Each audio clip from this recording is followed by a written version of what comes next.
Karibu katika mdada mfua nguo. Kabla sijasonga na sehemu ya pili, ni kukumbusha machache yaliyotokea katika sehemu ya kwanza. Alifungua mlango uliokuwa umeegeshwa tu, akaingia moja kwa moja uani. Kilichomshangaza zaidi, ni kumuona Linda akiwa amejifunga kitenge tu na gauni lake alikuwa amelitoa na kulitundika juu ya ukuta. Wazo la kuweza kufanya mabaya juu ya Linda yaliibuka. Alichokifanya ni kuamua kufunga mlango na kuondoka zake kwenda dukani. Basi twende moja kwa moja katika sehemu ya pili ya simulizi hii. Anayekuletea simulizi hii ni Chief Coco. Nirudi jioni saa 1 hivi. Jua lilikuwa limekwisha shuka kiasi. Mtaa ulikuwa kwenye harakati zake za kawaida. Kama unavyojua Haydom, mji mdogo wa pilika ndani ya mkoa wa Manyara, haupoi. Mwili ulikuwa umechoka kiasi kwa kazi, lakini akili ilikuwa imechoka zaidi. Tukio la asubuhi lilikuwa bado linacheza kichwani kama filamu isiyotaka kuzimika. Nilijilaumu kwa haraka yangu ya kutoka bila kusema neno lolote kwa yule mrembo. Bora ningejaribu kumwambia akatae mwenyewe.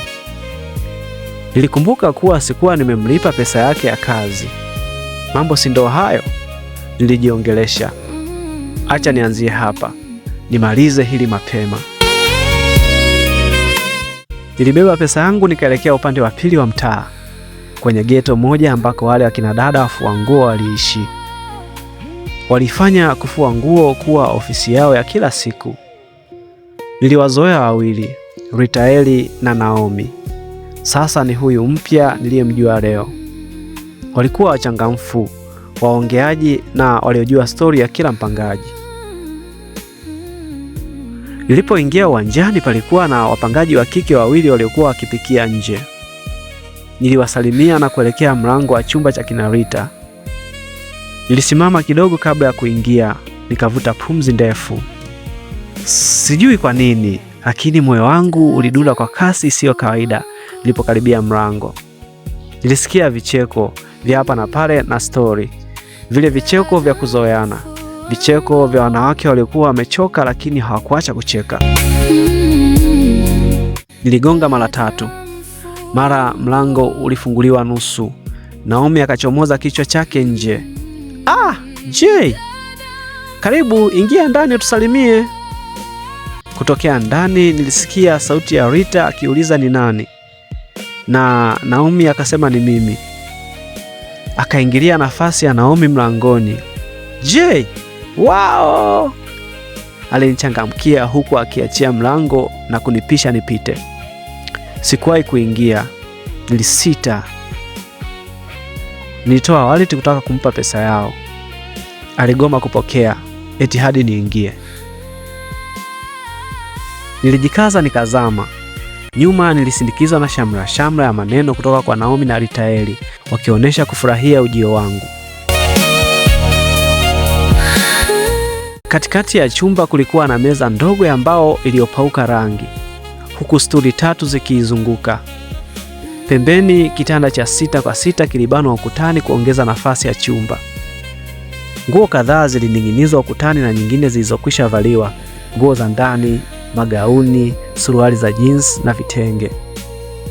Kimoyomoyo nikajisemea, kweli kinyozi hajinyoi, wanafua nguo za wengine, zao chafu.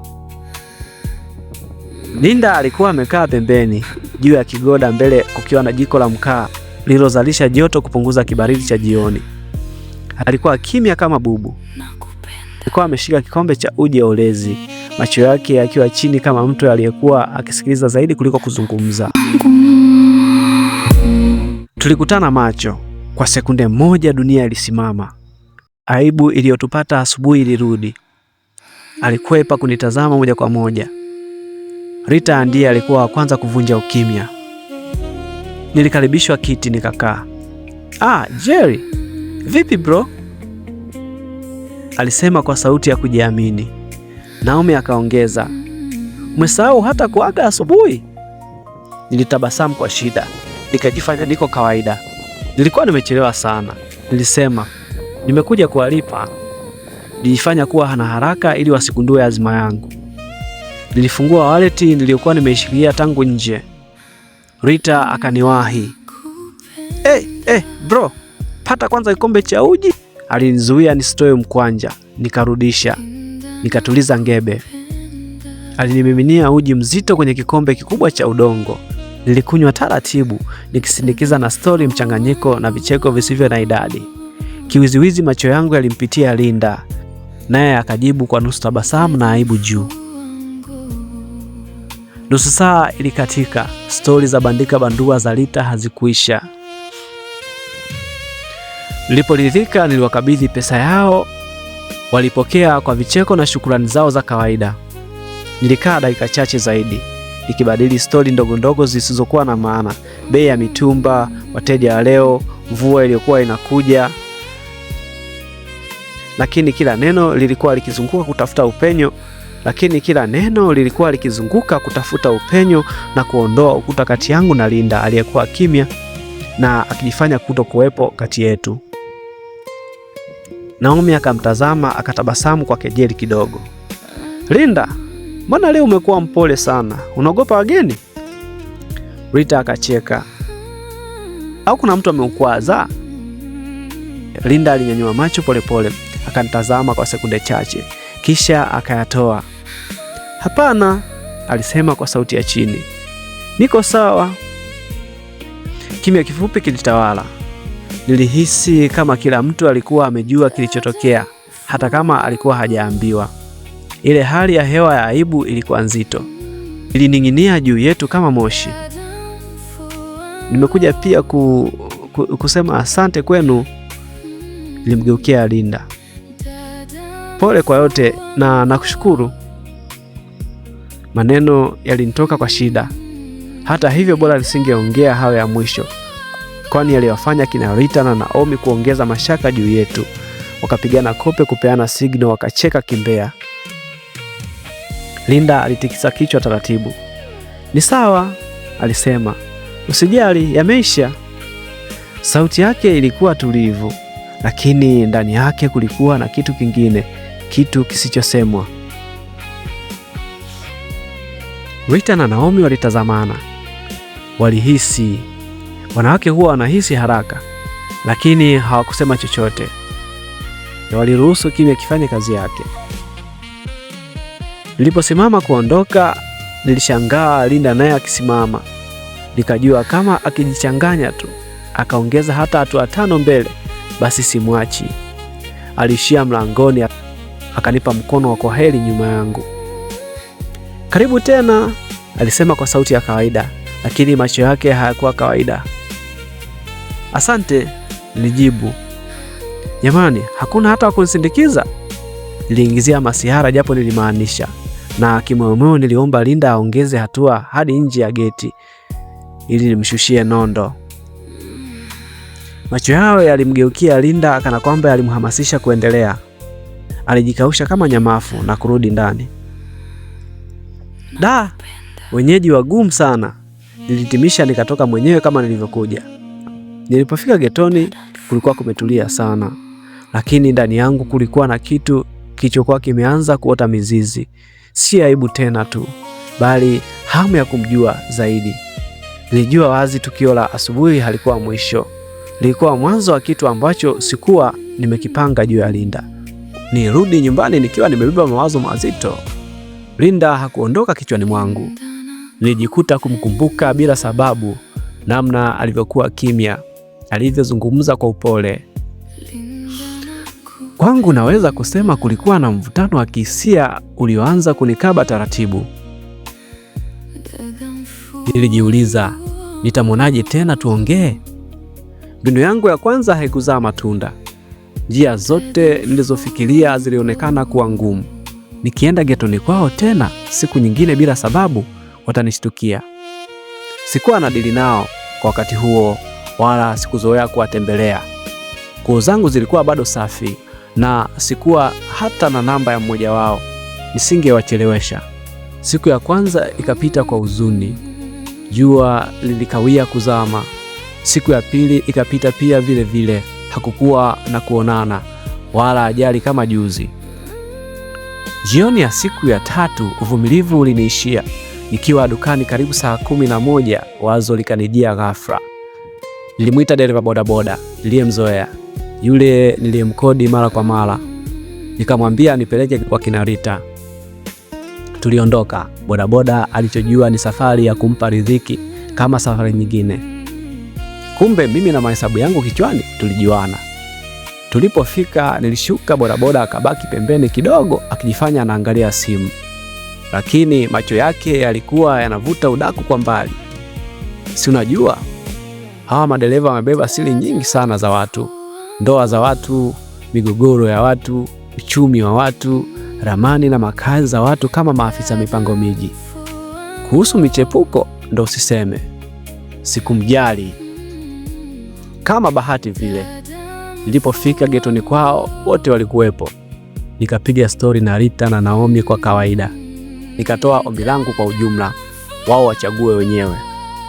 Jamani, nahitaji chumba changu kifanyiwe usafi, na kama mtaweza nipikiwe chakula cha jioni. Wakafinyiana macho. Nitawalipa kama kazi nyingine. Niliongeza haraka. Walitazamana, wakatabasamu.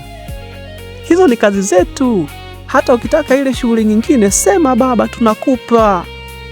Rita alisema kimasihara kama kawaida yake, akitufanya wote tucheke. Kama umejua vile, yaani hapa kama ni tanki basi limejaa mpaka linataka kupasuka. Kama vipi ajitokeze mmoja basi kwa hiyo shughuli ulioita shughuli nyingine. Niliongezea, sikuangusha kwa alichokisema. Naomi akawa kwanza kuongea. Kazi ndogo tu. Kama walijua vile, bila kusita walimtuma Linda. Nilidhani wameanza kuusoma mchezo. Niliwakabidhi funguo, nikamwambia ifiche pale pale juu ya dirisha baada ya kazi. Kisha nikapanda tena bodaboda yule akanirudisha dukani. Nilijifanya kawaida ili asije kuhisi kuna mpango wote. Hesabu yangu ilikuwa moja, nitarudi saa 12. Nimkute bado hajamaliza. Nimwashie moto wa maneno mpaka asalimu amri. Safari hii nitahakikisha hachomoi. Nilipofunga duka na kurudi nyumbani, moyo wangu ulikuwa na shauku ya kujua kitakachotokea nikifika geto na kumkuta. Mlango ulinitazama, kimya kikanipokea, ishara kwamba hakukuwa na mtu.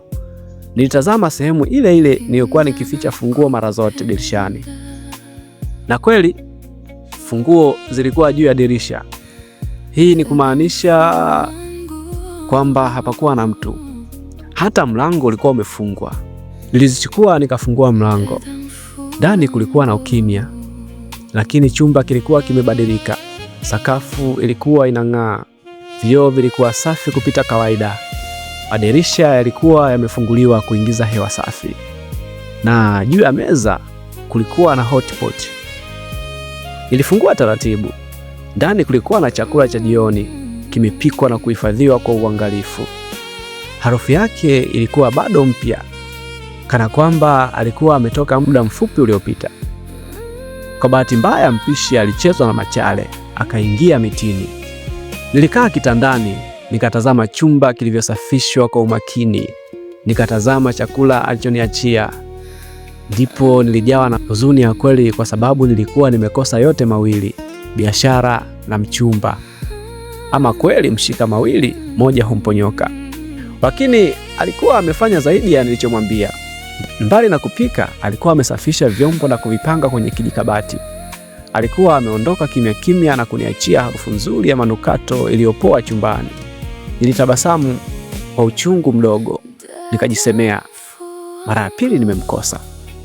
Mwacha ajifanye kuwa na machale. Ndege mjanja unaswa kwenye tundu bovu. Ipo siku tutamnasa. Mwisho katika sehemu ya pili ya simulizi hii Dada Mfua Nguo. Naomba usikose episodi ya 3 inayofuata ujue nini kitatokea hapo.